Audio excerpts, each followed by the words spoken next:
को भारत का जो राइट थिंकिंग पर्सन कहलाता है। सभी लोग सड़क पर हैं, सभी लोग आक्रोशित हैं और सभी लोग एक ही मांग कर रहे हैं कि न्याय होना चाहिए।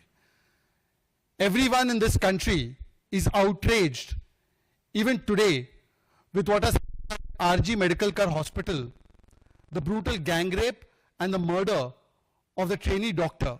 And everyone from Kashmir to Kanyakumari is demanding only one thing, न्याय, justice.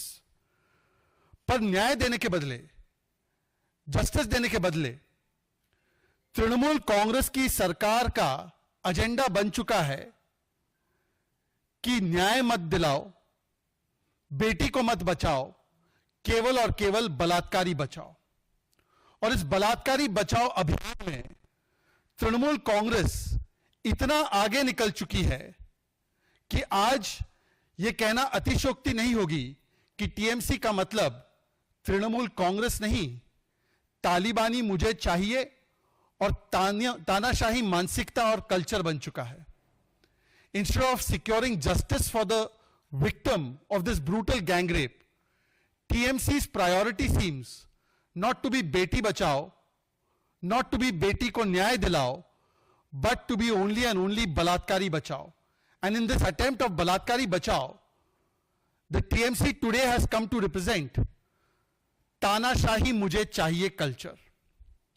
And therefore, instead of cracking down on the vandals who attacked the RG Kar Medical College on the intervening night of 14th and 15th, instead of taking action on the gang rapists of this young trainee doctor, what we find is that there has been a crackdown that has been launched by the Trinamool Congress government and police against those who are crusading for justice, against ordinary citizens of this country, on sections of the media and on doctors.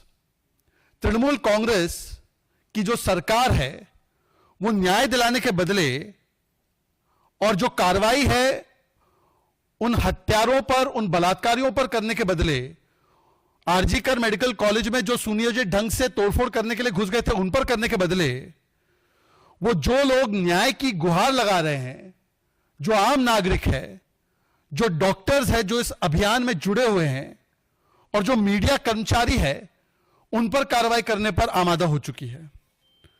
और इस प्रकार की कार्रवाई हो रही है कि ममता बनर्जी की कार्रवाई को देखकर जो दुनिया के सबसे बड़े तानाशाह है, Indira Gandhi, Hitler, Stalin, Kim Jong Un, वो भी कहेंगे वाह ममता वाह, क्या तानाशाही का परिचय दिया है आपने।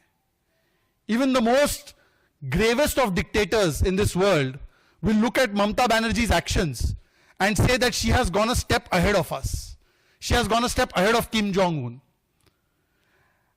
और मैं इसलिए कह रहा हूं क्योंकि मेरे पास यह तालिबानी फतवा है पश्चिम बंगाल की सरकार का, जो मीडिया के माध्यम से ही मुझे प्राप्त हुआ है कि किस प्रकार से इस बेटी के लिए, न्याय के लिए आवाज उठाने वाले 43 डॉक्टर्स को पश्चिम बंगाल की सरकार ने ट्रांसफर करने का निर्देश दे दिया है और ट्रांसफर उनकी कई दूर दराज इलाकों में भी की गई है। This is the Talibani order of the West Bengal government that those doctors who have been raising their voice for the न्याय फॉर दिस बेटी have been issued transfer orders including to areas which are very remote, as if to punish them, to penalize them. और मैं केवल ये नहीं कह रहा हूं, मीडिया केवल ये नहीं कह रहा है, यूनाइटेड डॉक्टर्स फ्रंट एसोसिएशन ने भी ट्वीट करके कहा है, we strongly condemn Mamata Banerjee the unjust transfer of faculty members who supported our protest. These punitive measures will not silence our demands for justice and security. We stand united and resolute in our fight. यह तालिबानी तानाशाही मानसिकता परिचय number 1। एक और परिचय भी ममता बनर्जी की सरकार ने दिया है और वो आप में से कुछ लोगों को भी मिला होगा। पिछले 2 दिनों से जो भी बेटी के लिए न्याय की आवाज सोशल मीडिया पर उठा रहा है, कोलकाता पुलिस, उनकी प्राथमिकता देखिए, see the priority of Kolkata police.